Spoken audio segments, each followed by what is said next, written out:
A graça e a paz do nosso Senhor e Salvador Jesus Cristo, meus queridos irmãos, louvado seja o nome do Senhor, é um prazer enorme poder estar aqui com vocês, mais um dia trazendo mais uma aula da Escola Bíblica Dominical, a lição 9, louvado seja Deus. Esta lição tem por título A Conspiração de Amã contra os Judeus. Esta lição, como todas as demais, está muito maravilhosa. E nós queremos aqui trazer aqui uma breve aula, Vou correr aqui um pouco para não passar aqui de uma hora, Louvado seja o nome do Senhor.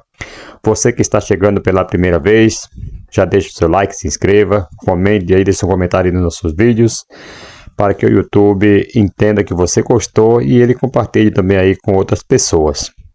Não perca a Escola Bíblica Dominical. A Escola Bíblica é um curso teológico, gratuito, que você terá em casa, na igreja, aos domingos. Louvado seja o nome do Senhor. Isso é muito bom para o nosso aprendizado, para o nosso crescimento espiritual, o aprendizado aí, aprender a palavra de Deus. Conheçamos e prossigamos em conhecer o Senhor, como diz Oséias, Louvado seja o nome do Senhor. E examinar as Escrituras, como o próprio Jesus falou, porque dela provém o poder de Deus. Esse título deste trimestre, o Deus que governa o mundo e cuida da família. Os ensinamentos divinos nos livros de Ruth e Esther para a nossa geração. Louvado seja o nome do Senhor. Vamos aqui a mais esta aula que fala sobre a conspiração de Amã contra os judeus. Lição do domingo, do dia 1 de setembro de 2024. E que vamos estudar nesta lição? A lição de hoje, amados, nos ajuda a refletir sobre um tema atual. Um tema muito atual para nossos dias hoje. O antissemitismo. Estudaremos aqui o odioso plano de Amã para exterminar todos os judeus do reino, do reino persa. A causa desse intento, queridos, de Amã é de caráter pessoal, mas afeta toda uma nação. A história bíblica que estudaremos revela como a campanha de ódio contra o povo judeu. Isso aí é de muitos anos, já vem acontecendo isso aí há muitos anos, e hoje, atual, nós vemos ainda isto acontecendo. Na lição passada, nós estudamos ali sobre a resistência de Mardoqueu, que foi a lição 8. Louvado seja o nome do Senhor. E aqui agora nós vamos trazer esta lição falando sobre a conspiração de Amã contra os judeus. Louvado seja o nome do Senhor. Queridos, vamos ser breve aqui, rapidinho, nós vamos correndo para que dê tempo aí de concluir a nossa lição de hoje. Vamos para o texto áureo. Aqui na tradução NVT, nova versão traduzida, nós vamos estar lendo aqui em Mateus capítulo 10, versículo 22. Mateus 10, 22, que diz assim: todos os odiarão por minha causa, certo? Mas quem perseverar até o fim será salvo. Mateus 10, versículo 22. Agora nós vamos para o textuário aqui da lição. Louvado seja o nome do Senhor, mesmo capítulo 10 de Mateus, e o versículo 22, que diz assim: e odiados de todos sereis por causa do meu nome, mas aquele que perseverar até ao fim será salvo. Louvado seja o nome do Senhor. Queridos, nós vamos aqui a realidade da oposição. Primeiro ponto aqui, nós vamos estar comentando aqui sobre este texto áureo, A realidade da oposição.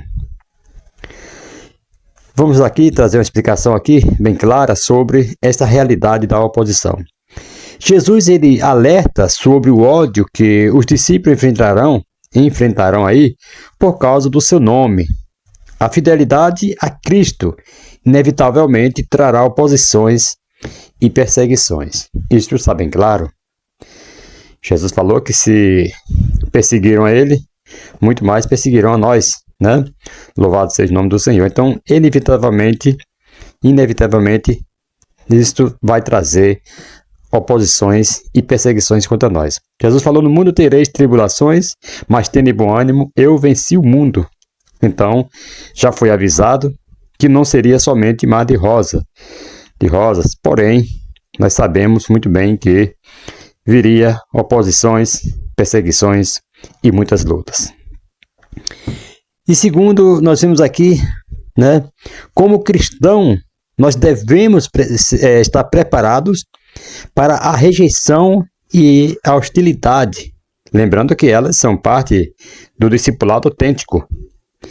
Então, todas essas coisas, irmãos, a rejeição, a hostilidade, tudo isso faz parte do nosso discipulado. Se nós estamos aprendendo a palavra de Deus e se nós só temos somente maravilhas, somente coisas boas, e a gente vai se acostumando com isso, depois lá na frente você vai se deparar com as lutas, com as tribulações, com as oposições, com a hostilidade, aí você não vai querer aceitar. Por isso que Jesus de antemão já nos alertou que no mundo nós teremos tribulações e aflições, mas que devemos ter bom ânimo, porque Ele venceu o mundo. Louvado seja o nome do Senhor. Segunda razão da oposição, queridos, nós vamos estar aqui explicando aqui para você também.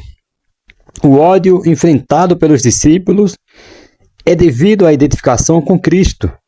Não pense você que porque você se identifica com Cristo, você não vai ser odiado, você não vai ser, né, desprezado, você não vai ser humilhado. Não. Se você se identifica com Cristo, se você tem identificação com Cristo, então o mundo irá te odiar. O mundo, ele rejeita os valores e a verdade do Evangelho, resultando em perseguição. Deixa eu te falar uma coisa aqui. A luz, ela não se une, não se dão com as trevas. Quem pratica o mal, ele gosta de praticar nas trevas, por isso que eles não gostam da companhia da luz, porque a luz vai revelar os seus erros, as suas falhas, as suas faltas, as suas maracutaias. Por isso que as trevas não gostam da luz. Louvado seja o nome do Senhor. Então, o mundo rejeita os valores e a verdade do Evangelho, resultando em perseguição. Por isso que eles querem perseguir pessoas que agem certas na empresa, na igreja, em várias em comunidades. As trevas perseguem a luz. Por quê? Porque muitas vezes não querem que as suas vergonhas sejam mostradas, sejam aparecidas. Então, queridos, entender que a oposição é consequência direta do nosso compromisso com Cristo nos ajuda a não nos abalar com isto. Somos perseguidos, né? Não porque somos mais do que alguém, não. Somos perseguidos, mas por quem representamos. Nós não somos perseguidos pelo que somos, né? Por quem somos, não. Nós somos perseguidos, né? Somos perseguidos pelo que representamos. Se você representa a luz, se você representa Cristo, então você é perseguido por isto. Ouça isso no nome de Jesus. E o terceiro desafio da perseverança. O desafio da perseverança. Irmãos, a perseverança, ela, até o fim, é a marca do verdadeiro seguidor de Cristo. Não é a ausência de dificuldades, mas sim a resistência diante delas que importa. Ok? Vocês estão entendendo? Não é a ausência das dificuldades, mas a resistência. Porque você vai ter sempre dificuldade, mas você tem que resistir diante dela. Isto aqui é o que importa. Ouça isso no nome de Jesus. A resposta a esse ódio de todos os lados, por parte de todos, das autoridades e dos parentes, né?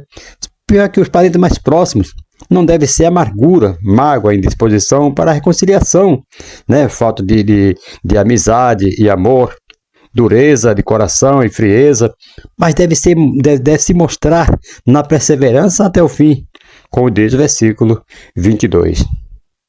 Nossa perseverança nos identifica como discípulos de Cristo. Então, se você persevera, mesmo tendo tribulação, mesmo tendo perseguição, mesmo tendo calúnia, tendo todo mundo falando, te odiando, falando mal de você, mas se você persevera, se você persiste ali, isso aí vai identificar que você é realmente um discípulo de Cristo.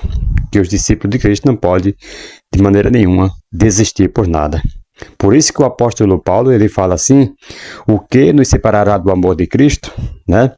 A vergonha, a nudez, a fome, a peste. Ele fala uma série de coisas ali, mas ele fala que nada disto nos separará do amor de Cristo, né? Louvado seja o nome do Senhor. Vamos para a verdade prática. Quando nos tornamos agradáveis ao mundo, queridos, é sinal de que nossa fidelidade a Deus está em crise. Então, quando uma pessoa se torna, né, agradável ao mundo, ouça isso no nome de Jesus, então essa fidelidade a Deus já está longe. Não só está em crise, mas já tem deixado, né, ao Senhor, porque a Bíblia diz que a amizade do mundo, ela é inimizade contra Deus. Louvado seja o nome do Senhor. Então, se a pessoa está amando o mundo, está tendo, se fidelizando ali com o mundo, então ele já passa a não estar agradando a Deus. Já é inimigo de Deus. Porque a amizade do mundo torna-se inimigo de Deus. Em 3 pontos eu quero aqui explicar a vocês a verdade prática. Primeiro, a amizade com o mundo é inimizade com Deus. O texto de apoio, como nós temos aqui, irmãos, adúlteros, vocês não sabem que a amizade com o mundo é inimizade com Deus? Quem quer ser amigo do mundo faz-se inimigo de Deus, como diz Tiago capítulo 4, versículo 4. Ouça isso no nome de Jesus. Então, a Bíblia ela é bem clara. A amizade com o mundo coloca o cristão em posição de inimizade com Deus. E isso significa que quando buscamos a aprovação do mundo e nos conformamos com os seus padrões, por exemplo, nos afastamos dos valores do reino de Deus. Uma vida cristã genuína não pode buscar simultaneamente agradar a Deus e ao mundo, pois os dois seguem caminhos opostos. Por isso que a Bíblia diz que não podemos servir a 2 senhores. Ou serve a Deus ou serve a Mamon, que é o Deus da riqueza. Louvado seja o nome do Senhor. Louvado seja Deus. E segundo ponto que eu quero aqui também trazer aqui para você é conformidade com o mundo enfraquece a fé. Cada vez que você vai estar se conformando com o mundo, alguém te fala uma piada, e você vai se conformando, e você vai aceitando, isso aí vai enfraquecendo a sua fé. Ouça isso no nome de Jesus. Então, aqui o texto de apoio, ele nos diz também que não se amoldem ao padrão deste mundo, mas transformem-se pela renovação da sua mente, para que sejam capazes de experimentar e comprovar a boa, agradável e perfeita vontade de Deus, como diz em Romanos capítulo 12, versículo 2. Louvado seja o nome do Senhor. Queridos, quando nossa fé se enfraquece, então nós começamos a nos assemelhar ao mundo, perdendo o fervor espiritual e o discernimento da vontade de Deus. Louvado seja o nome do Senhor. Então, aquele que se faz amigo do mundo, torna-se inimigo de Deus. Louvado seja o nome do Senhor. Então, quando a sua fé começa a se assemelhar ao mundo, então é sinal de que você está perdendo o fervor espiritual e o discernimento de Deus.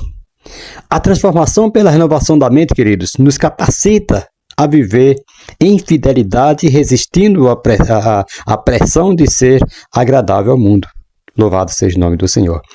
Terceiro ponto que eu quero aqui trazer para vocês é a verdadeira fidelidade a Deus atrai a oposição. O texto aqui nos diz: bem-aventurados serão vocês quando os odiarem, expulsarem, insultarem e eliminarem o nome de vocês como sendo mal por causa do Filho do Homem. Isso é o próprio Jesus falando. Lucas capítulo 6, versículo 22. Então, queridos, não se admire, não se assuste quando alguém vier te odiar, te expulsar, te insultar e até querer te eliminar. Tirar de você de linha para que você não denuncie seus erros. Não se assuste com isso, porque por causa do nome de Jesus. Isto acontece e vai acontecer muito. Jesus de antemão já preparou seus discípulos. Quando ele estava enviando os 70, ele já deu uma breve introdução ali, o que poderia acontecer com eles e o que iria acontecer com alguns, ele já falou claramente. Ouça isto no nome de Jesus, que iriam ser entregues a governadores, iriam ser presos. Louvado seja o nome do Senhor, por causa do nome de Jesus. Mas isto não pode jamais enfraquecer a nossa fé e nem desanimar o cristão que esteja seguindo o caminho da fidelidade com Deus. Irmãos, a fidelidade a Deus muitas vezes resulta em rejeição por parte do mundo. Jesus mesmo ensinou que aqueles que permanecem fiéis a Ele serão perseguidos e maltratados, né? Quando a nossa fé, quando a nossa vida é marcada pela oposição do mundo por causa da nossa fé, nós podemos ter a certeza de que estamos agradando a Deus e não ao sistema corrupto deste mundo. Ouça isto no nome de Jesus. Então, isso que eu quero já trazer para você, quando a sua fé, a sua vida, ela é marcada pela oposição do mundo, por causa da sua fé, então pode ter certeza, né, que você está agradando a Deus e não ao sistema corrupto desse mundo.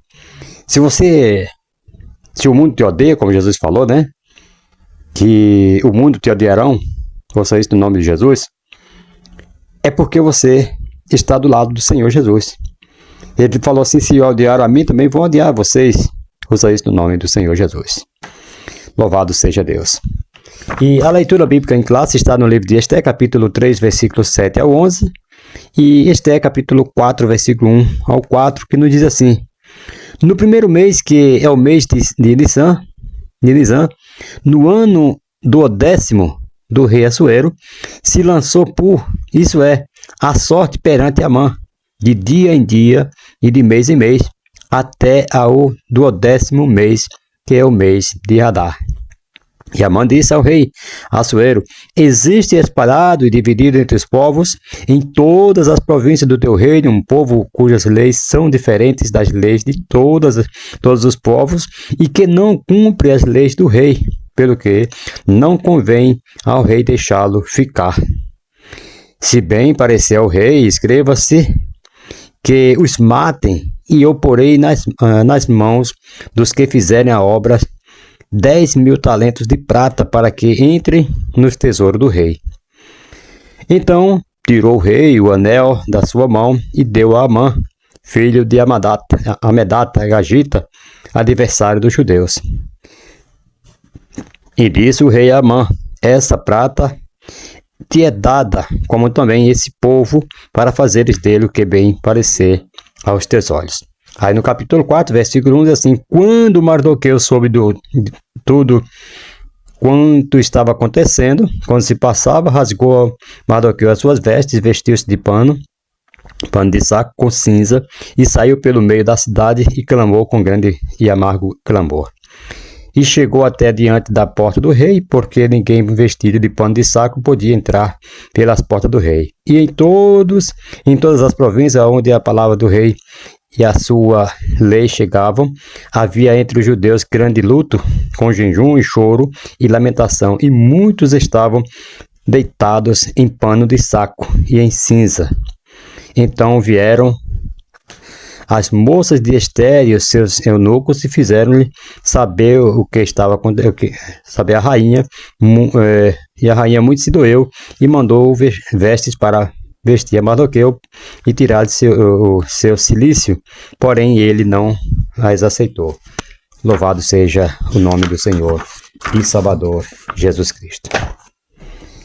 Queridos, é uma leitura bem extensa, mas faz necessário até nós lermos aqui para você saber quem era esse Mardoqueu.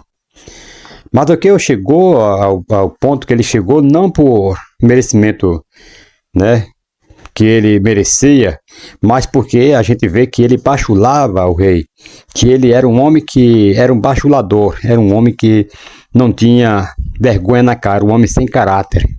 Louvado seja o nome do Senhor. E essa lição nós iremos tratar aqui. Vai ser muito importante aqui para nós aprender sobre esse orgulhoso Amã, né? A introdução nos diz assim: na lição anterior vimos que Mardoqueu não se inclinava nem se prostrava diante de Amã. Nesta lição estudaremos a respeito do plano de Amã para exterminar todos os judeus do reino da Pérsia. Veremos também como o povo judeu tem sido perseguido ao longo de toda a história, né? Israel sobrevive pela providência divina. Louvado seja o nome do Senhor. Nós vemos que até hoje, né, como no começo aqui eu comecei falando para vocês, que esta lição nos traz assuntos atuais, porque hoje acontece ainda com Israel perseguições, né? Louvado seja o nome do Senhor. Aí nós vamos aqui tratando sobre o primeiro ponto, que diz assim: o plano odioso de Amã. Primeiro subtópico diz assim: intrigas e patologia do poder. Irmãos, a conduta de Mardoqueu incomodou aos demais servos do rei, né? Você vê que foi a conduta de Mardoqueu, ela incomodou aos demais servos do rei. Os demais servos todos se dobravam, né, prestavam reverência ali para Amã, porém Mardoqueu não fazia isto, porque os judeus não costumam se dobrar perante homens. Louvado seja o nome do Senhor. E logo, um homem inimigo, que era o Amã, era inimigo dos judeus. Louvado seja o nome do Senhor. Mais para frente nós vamos descobrir aqui o porquê que ele era inimigo dos judeus. Amã, ele era um agagita, né, descendente de Agag, aquele rei que foi poupado por Saul, que era a ordem de Deus era exterminar todos aqueles, né, de Agag, porém os agagitas lá, porém Saul poupou a vida de Agag. E esse camarada aqui, ele era um descendente de Agag. Por isso que também, tanto Mardoqueu não podia se dobrar perante homens, porque somente perante Deus ele, né, foi criado e educado assim, como também ele era inimigo de Amã, louvado seja o nome do Senhor, por ser inimigo do povo judeu. Então essa conduta foi quem fez com que os servos se incomodassem com ele. Eles o questionaram todos os dias, questionava Mardoqueu, por que traspassas o mandado do rei? Você vê que Amã, queridos, ele não tinha uma postura, não tinha aquele cargo, porque ele foi colocado por votos, né, por maiorias de votos, que o pessoal gostava dele, não. Mas por causa que o rei colocou, e o próprio rei, ele fez um edito, então era uma lei. Então, não é porque Amã era querido, de maneira nenhuma. Você vê que aqui os próprios servos falam assim: por que traspassas o mandado do rei? Então, era o mandamento do rei que todos se dobrassem perante ele, e não porque Amã era uma pessoa querida, de maneira nenhuma. Que você vê em Esther, capítulo 3, versículo 3. Então Mardoqueu disse apenas que era judeu, né, que eram judeus, e isso incomodados, né, os incomodados, né, incomodou ali os seus servos, né, os seus servos foram denunciá-lo a Amã, para verem se Mardoqueu continuaria com a mesma postura. Pelo visto, ele não era um zelo sincero pela palavra do rei. Amã ficou furioso e reagiu de maneira absolutamente desproporcional, revelando ali uma personalidade doentia. Aí ele planejou o extermínio de todos os judeus, conforme você pode ver lá em Esther, capítulo 3, né? Em versículo 4 ou 6 por ali. Louvado seja o nome do Senhor. Vamos ver aqui em primeiro ponto aqui, a conduta de Mardoqueu. Vamos trazer aqui uma explicaçãozinha rápida. Mardoqueu, amado, ele se recusa a se inclinar e se prostrar diante de Amã, mesmo sabendo que era uma ordem do rei. O comentarista da Bíblia do estudo pentecostal, por exemplo, ele nos diz: Mardoqueu, por sua lealdade a Deus, recusou-se a inclinar-se diante de Amã. Você vai ver no versículo 4 do capítulo 3. Tudo indica que a homenagem prestada a Amã pelos servos do rei e por outros, né, ou era imerecida ou conflitava aí com os atos religiosos que os judeus, né, reservavam exclusivamente a adoração a Deus. Daí Mardoqueu não concordar em curvar-se ou prostrar-se diante de Amã. Em uma aula passada, aqui nós levantamos aqui a hipótese das descendências, né? Ou seja, Mardoqueu não se curvou porque era judeu e Amã era amalequita. Todavia, independente da causa, Mardoqueu não se curvou por seguir princípios, né? Eu falei aqui agora, quase agora. Então ele seguia os princípios de Deus. Vamos ver aqui uma aplicação prática rapidinho. Como cristão, nós devemos nos manter firmes em nossas convicções, especialmente quando as pressões culturais e sociais tentam nos forçar a comprometer nossa fé. Assim como Mardoqueu, queridos, nós precisamos estar dispostos a defender nossos princípios, mesmo que isso signifique enfrentar a oposição ou perigo em nossas vidas. Então nós devemos resistir, ser firme, né? Mas alguém fala assim, mas isso aqui, se eu fizer assim, isso aqui pode aliviar para o meu lado. Mas se eu fizer assim, olha, se você for fazer algo que for aliviar para o seu lado, aqui na terra, neste momento, mas vai comprometer a sua vida eterna com Deus, isso aí não é o correto você fazer.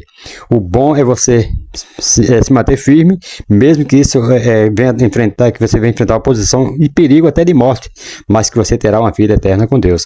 Isso aí é o mais correto a fazer, é obedecer à voz de Deus. Os apóstolos, por exemplo, ele falou, né, quando ele saía da presença do povo ali que o prendiam e falava assim, você vai sair aqui, mas você não vai mais falar nesse nome e tal, no nome de Jesus. E os apóstolos falavam assim, olha, mais importa obedecer a Deus do que aos homens. Então, mesmo que for causar aí perigo, conflito para a sua vida, mas nós devemos seguir os princípios de Deus. Segundo, queridos, a conduta dos servos do palácio. Vamos explicar aqui rapidinho. Os servos do palácio, queridos, ao verem a desobediência de Mardoqueu, eles questionam suas ações repetidamente, quando percebem que ele não cederia, né? Não cederia ali, decidem informar Amã, possivelmente buscando problemas para Mardoqueu. Então eles falavam ali com Mardoqueu todos os dias, tal, olha, é melhor você se prostrar, por que você não faz isso, tal. Mardoqueu fala, não vou fazer isso, eu sou judeu, não posso, tal. E aquilo foi enfurecendo os servos do rei, até foram falar com Amã para buscar ali problema para a vida de Mardoqueu. Queridos, muitas vezes nos encontramos aqui cercados por pessoas que, ao invés de apoiar nossa integridade, eles tentam nos pressionar, desviar ou denunciar. Devemos estar atentos para não nos deixar influenciar por pessoas que buscam apenas agradar aos outros ou seguir o caminho mais fácil, ao invés de fazer o que é certo. Certo? Então nós não devemos, né, seguir as pessoas que muitas vezes te tiram do sério. Você não deve dar a mínima para essas pessoas que muitas vezes ficam encolerizados com você, ficam chateados com você porque você está fazendo o certo e ele quer te desviar, te desvirtuar. Ouça isso no nome de Jesus, querendo te levar para o caminho que é mais fácil e não para o caminho que é certo. Ouça isso no nome de Jesus. Se você está seguindo o caminho que é certo, prevaleça, permaneça, porque isto é o certo a ser feito. E a conduta de Amã? Amã, queridos, ele reage com extremo ódio e recusa, né? A recusa de Mardoqueu, ele reage ali com muito ódio, porque Mardoqueu se recusava a se prostrar diante dele. Seu orgulho ferido o leva não apenas a querer punir Mardoqueu, mas a planejar a destruição de todo o povo judeu no reino. Sua conduta revela um coração cheio de arrogância, vingança e maldade. Era isso que Amã tinha no seu coração. O orgulho e a vaidade podem nos levar a atos irracionais e destrutivos. Prestem atenção nisso aí. O orgulho e a vaidade. Amã era um homem orgulhoso e vaidoso agora pela sua posição, pelos seus anéis, por aquilo que ele tinha. Então ele se torna uma pessoa orgulhoso, cheio de vaidade, e isso levou ele a atos irracionais e destrutivos. Foi isso que aconteceu com ele e com a sua família, destruição. Ouça isso no nome de Jesus. Então, queridos, como cristãos, nós devemos vigiar contra esses sentimentos, pois o orgulho excessivo pode nos cegar e nos afastar dos caminhos de Deus. Em vez disso, nós devemos cultivar a humildade e o perdão, evitando a armadilha da vingança e da amargura. Segundo subtópico, a extensão do plano.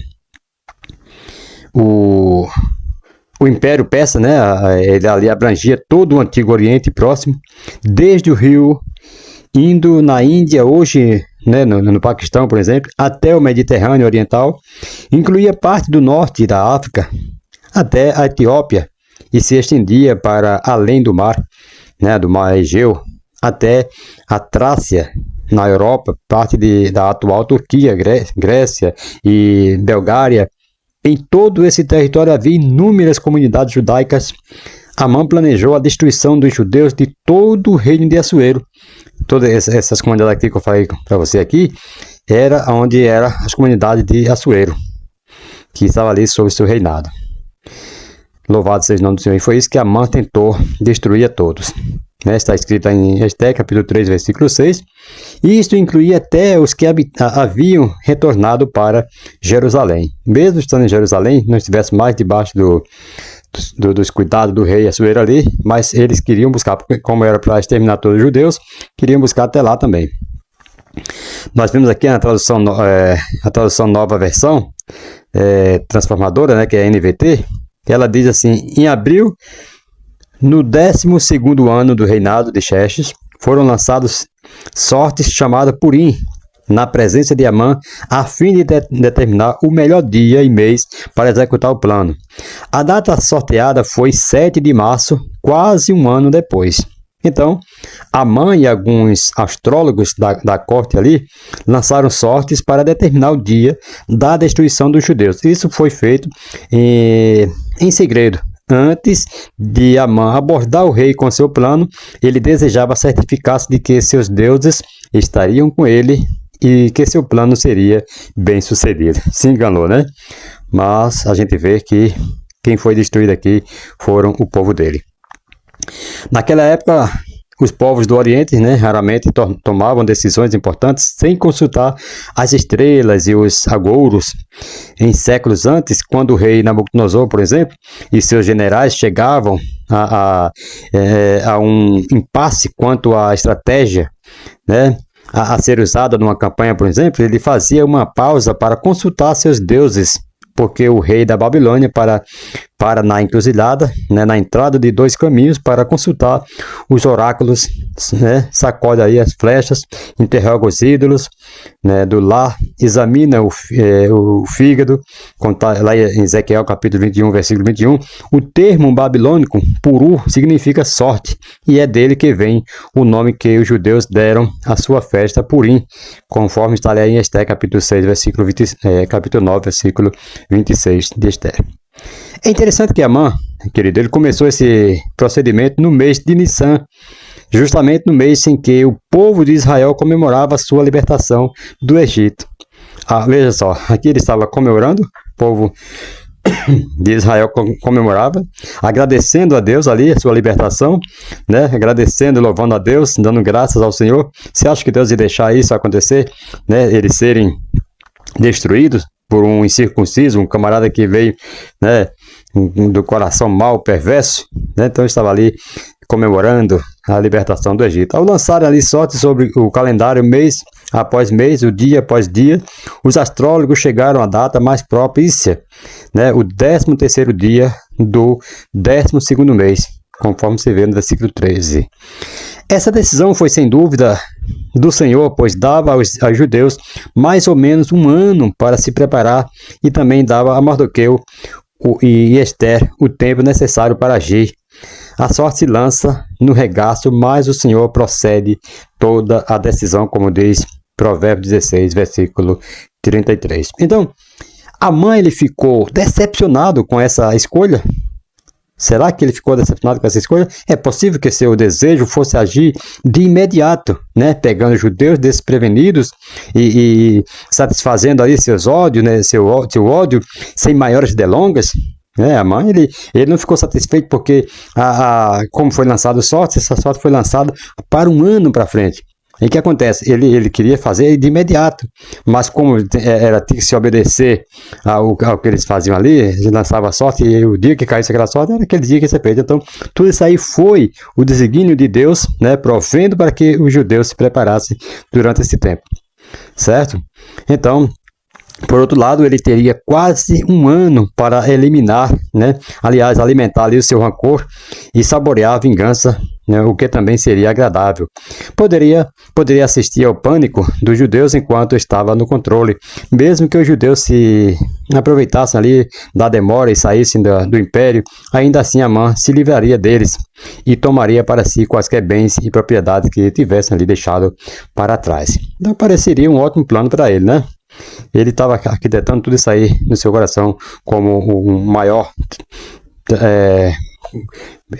pessoa, assim, dos que nós podemos assim dizer, do maior infiel, maior mau caráter que era esse Amã. Então destacamos aqui por fim que o plano de Amã não se limita a uma região específica, não, mas incluía todas as comunidades judaicas espalhadas pelo vasto Império Persa. O alcance do Império, por exemplo, com a sua avançada infraestrutura e sistema de comunicação, tornava possível a execução rápida e abrangente de tal decreto, né, negocida ali que ele estava fazendo.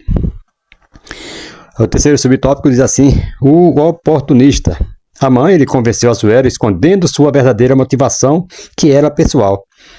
Disse que havia um povo, olha só, ele chegou ali tramando, falando de um povo, colocando como se o povo fosse contra o rei. Mentira dele, já mentiu aí, né, que esse povo não estava nada contra o rei. Então ele convenceu Assuero escondendo a sua verdadeira motivação, né, que era matar os judeus, porque os judeus não se dobraria perante ele. Isso aí ele não contou, porque ele foi jogar contra o rei. Foi jogar o povo contra o rei e não contra ele. Dizer que o povo estava sendo contra ele, não se dobrando perante ele. Então ele estava assim, ele convenceu primeiro, né, ele escondendo a sua verdadeira motivação, que era pessoal. Ele disse que havia um povo no reino que tinha leis diferentes e não cumpria as leis do rei. As leis, que aqui colocou todas, né? E não simplesmente o edito que o rei fez para que se dobrasse perante Amã. Então ele colocou as leis do rei. Por isso convinha que fosse exterminado, conforme Esther 3:8. Se Assuero decretasse a morte desse povo, Amã entregaria 10.000 talentos de prata, cerca de 350 toneladas, por exemplo, para o tesouro real, né, o equivalente aí a 2/3 da renda anual do Império Persa. Você vê em Esther 3:9. Aí o texto bíblico nos permite entender que Assuero concordou com Amã sem questionar de que povo tratava. Simplesmente tirou seu anel e deu a Amã, a quem coube definir aí os termos da carta a ser enviada a todas as províncias, assinada ali em nome do rei. Esther 3, versículo 10 ao 12. Então Amã ele foi capaz de enviar a ordem de execução de milhares de pessoas inocentes e depois se sentar para banquetear com o próprio rei, né? Que coração maligno, né, que esse camarada tinha, na verdade. Como disse aqui o Helen Keller, né? A ciência pode ter encontrado a cura para grande parte dos males, mas ainda não encontrou um remédio para o maior de todos eles. A apatia dos seres humanos, né? Jesus ilustrou essa apatia de maneira bastante vívida, né? Vívida na parábola do bom samaritano, conforme você pode ver lá no livro de Lucas, capítulo 10, versículo 25 ao versículo 37 por ali. Então, irmãos, nessa parábola dos homens religiosos, um sacerdote e o levita negligenciaram ali as necessidades de um homem à beira da morte, enquanto o samaritano, um estrangeiro odiado, sacrificou-se para cuidar dele. Então Jesus também deixou claro que amar ao Senhor deve nos levar a amar ao próximo, e que o nosso próximo é qualquer um que venha a precisar de nós. Ouça isso no nome de Jesus. Assim, antes de condenar o perverso Amã, examinaremos aqui nosso próprio coração. Bilhões de pecadores do mundo de hoje se encontram sob uma sentença de morte eterna. E a maioria dos cristãos, por exemplo, não faz muita coisa a esse respeito. Podemos até participar de jantares da igreja e de almoços de domingo, sem sequer nos passar pela mente, né, a ideia de ajudar a propagar a mensagem de que o Pai enviou seu Filho como Salvador do mundo, certo? Muitas pessoas estão ali se banqueteando, estão ali se alegrando entre os amigos, tudo mais e tal, mas não pensam em apresentar a mensagem que o Pai enviou através de seu Filho Jesus Cristo para salvar o mundo, né? conforme está escrito lá em João, 1 João, capítulo 4, versículo 14. Louvado seja o nome do Senhor. Então, a maior obra que nós podemos estar realizando aqui para Deus é apresentar Jesus Cristo, o Salvador, para pessoas que muitas vezes estão necessitando, estão precisando de uma palavra do reino dos céus, para que eles simplesmente, às vezes é só uma palavrinha que você falar, aquela pessoa é curada, aquela pessoa já aceita e é restaurada, usa isso no nome de Jesus, né? Restaurada do ódio, da mágoa. Assim como Amã, né, não teve alguém ali que chegasse e falasse para ele que ele estava agindo errado, para que ele pudesse voltar atrás. Então muitas pessoas estão praticando mal. Só falta você chegar ali e aconselhar, né, louvado seja o nome do Senhor, e não alimentar o ódio no coração daquelas pessoas, assim como fizeram os servos do rei, levando o ódio mais ainda ao coração de Amã. Segundo tópico, a tristeza de Mardoqueu, dos judeus e de Ester. A palavra, né, aliás, o pavor da violência.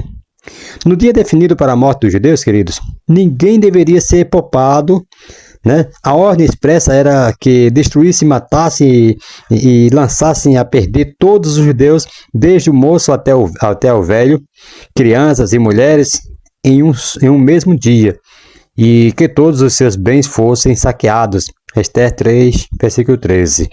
Amã destruiu todo o seu ódio, ele destilou ali todo o seu ódio no texto que preparou. Vamos lá. O rei Assuero, irmãos, ele delegou a Amã um grande poder, permitindo-lhe redigir e selar as cartas em nome do rei. Então Amã, cheio de ódio, usa essa autoridade para promover a destruição completa de um povo inocente. Isso demonstra o perigo de se conceder autoridade a pessoas corruptas ou motivadas por vinganças. A gente vê muitas pessoas que é motivada por ódio, cheio de corrupção, motivada aí por vinganças, e é delegado poder para essas pessoas. O que é que as pessoas vão fazer com as pessoas inocentes? Vão querer fazer o que o astuto Amã aqui estava querendo fazer com o povo judeu. Vamos aqui a aplicação prática, rapidinho. O uso da autoridade deve ser exercido, irmãos, com justiça e temor a Deus. Quando líderes, vejam só, quando líderes, sejam políticos, espirituais ou familiares, agem com base em interesses pessoais e corrupção, o resultado é destruição e injustiça. Como cristãos, devemos orar, né? Devemos orar por líderes sábios e justos, além de vigiar para que o nosso próprio coração não seja corrompido pelo poder. Tem pessoas que, quando não tem poder nas mãos, é um ser humano totalmente diferente. É um ditado que se diz assim: quer conhecer quem é ciclano, quem é fulano, dê poder para ele que você vai ver quem é o camarada. Porque ali ele se torna uma pessoa impotente, uma pessoa imponente, uma pessoa mal, pessoa orgulhosa, pessoa do mal mesmo, que vem fazer destruição para as pessoas sinceras. Segundo subtópico, bebidas, confusão e tristeza. Os moradores de Suzã, contudo, ficaram confusos, certamente por não entenderem a repentina e esdrúxula ordem do rei. Então Mardoqueu entrou em profunda tristeza, rasgando suas vestes, vestiu-se de pano de saco, com cinza, e saiu pela cidade, clamando em alta voz e soltando gritos de amargura, né? Você pode ver lá em Ester, capítulo 4, versículo 1. Ester, ela ficou muito aflita. À medida que as cartas chegaram às províncias, a reação era a mesma. Havia um clima de luto, com jejum, choro e lamentação. Ester, capítulo 4, versículo 3 e versículo 4. Então, havia ali talvez uns 15 milhões de judeus espalhados pelo Império Persa, por causa da inimizade de Amã e da estupidez do rei.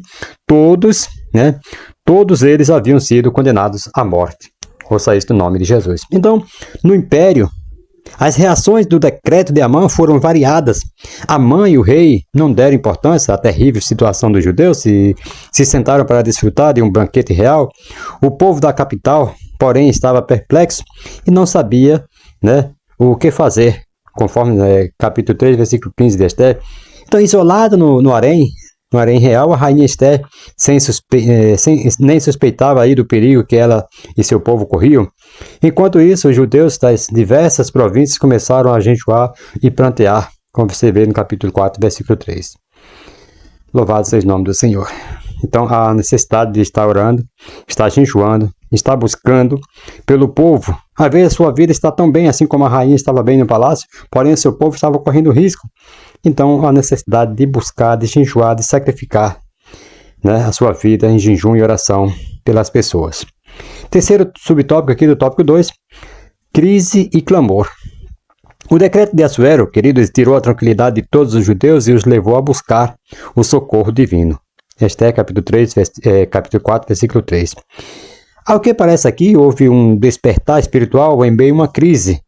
Por isso que na crise pode nascer aí um grande avivamento, porque é na crise que a pessoa busca o socorro de Deus, queridos. Então, a resposta dos judeus à crise foi imediata e profunda. Eles recorreram ao jejum e à oração, demonstrando aí a sua total dependência de Deus. Então, este clamor não era apenas por causa do medo do extermínio, mas uma busca por intervenção divina.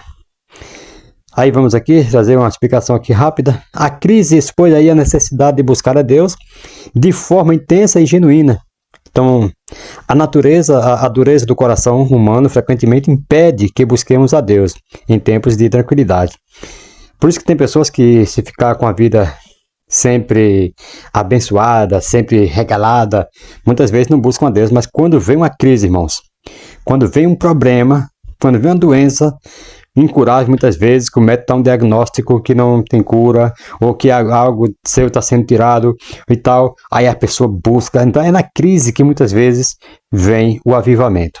Irmãos, assim como o decreto do Assuero despertou os judeus do seu conforto, as crises que enfrentamos também têm o potencial de nos levar a uma maior dependência e proximidade com Deus. Tem pessoas que murmuram, que reclamam quando vem uma crise, quando vem uma luta. Não faça isso, porque isto é uma oportunidade para você se levantar, para você se avivar e buscar a presença de Deus e declarar que você é totalmente dependente da presença de Deus. Louvado seja o nome do Senhor. A crise pode ser uma ferramenta de Deus para nos trazer de volta ao foco espiritual, né? A gente vê que o povo de Israel, por exemplo, muitas das vezes eles estavam, né, pecando, levando sua vida de qualquer maneira, aí Deus mandava uma perseguição, Deus mandava uma luta, aí eles começavam a clamar ao Senhor, e daí Deus levantava juízo e livrava eles. Então, muitas vezes, as crises vêm para que nós podemos trazer o foco, né, voltar ao foco espiritual. As escrituras aqui nos advertem contra a dureza de coração e a autossuficiência. Uma vida de dependência contínua de Deus nos protege de sermos endurecidos pela prosperidade ou desencorajadas, né, pela crise. Ouça isso no nome de Jesus. E pulando aqui para o terceiro subtópico, né, temos aqui o perigo e a crueldade do antissemitismo moderno. Faces do antissemitismo.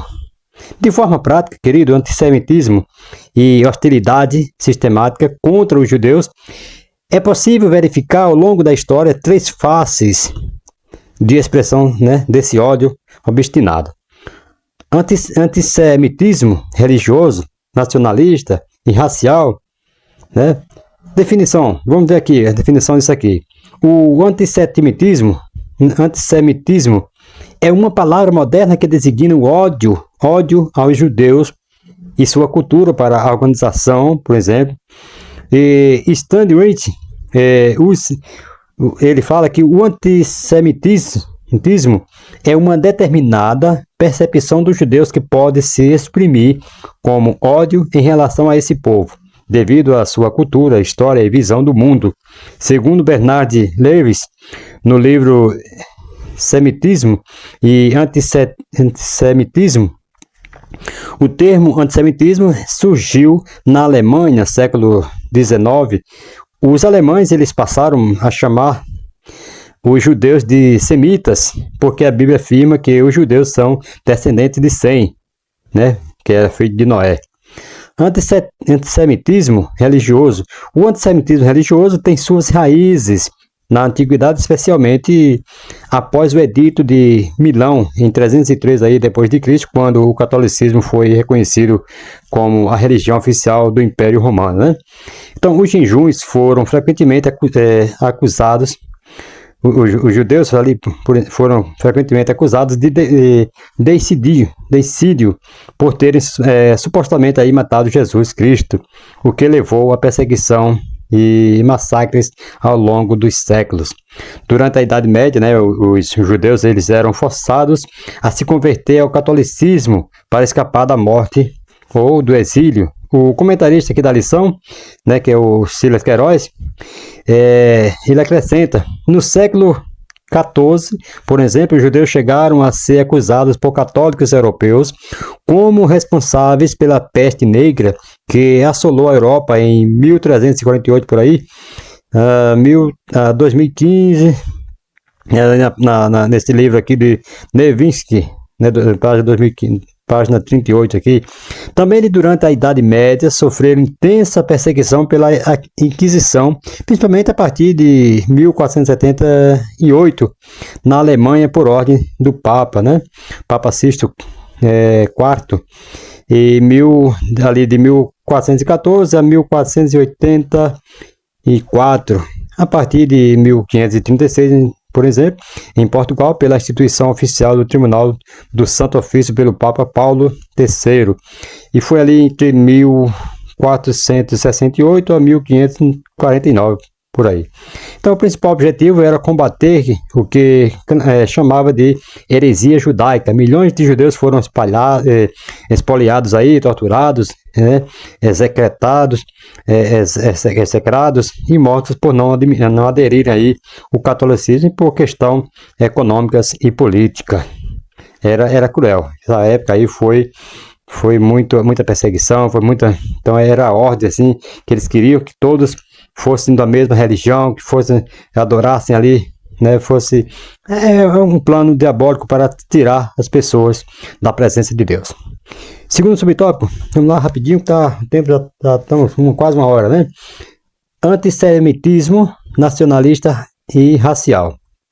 Antissemitismo nacionalista, né?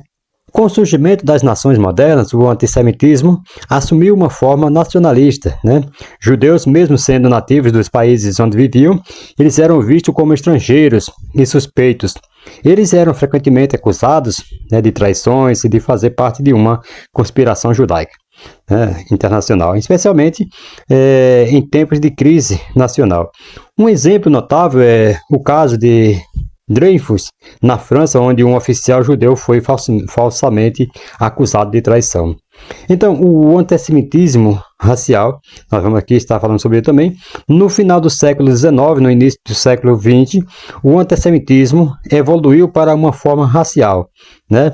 Influenciada aí pelo nacionalismo, né, crescente e pela pseudociência da eugênia. Os judeus, irmãos, eles eram vistos como uma raça inferior e perigosa. Era isso que eles eram vistos. O que aí culminou no Holocausto durante a Segunda Guerra Mundial, onde cerca de 6 milhões de judeus foram exterminados pelos nazistas, né? Então você vê que aqui eles passaram por...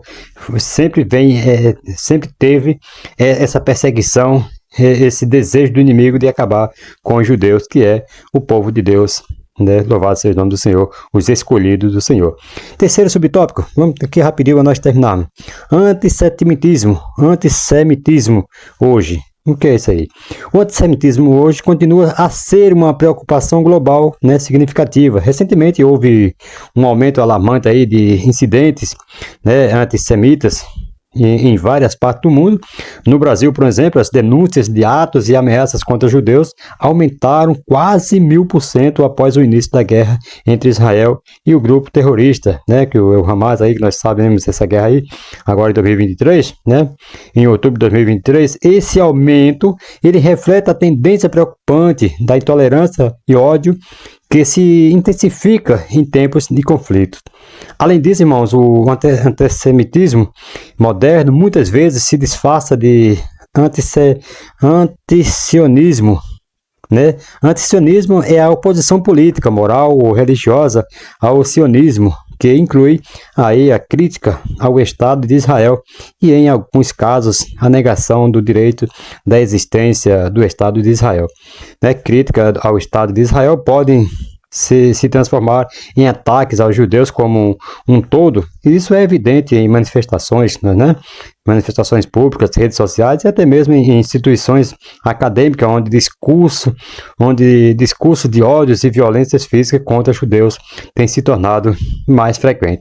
Agora não é só contra judeus, e sim contra cristãos em geral, né?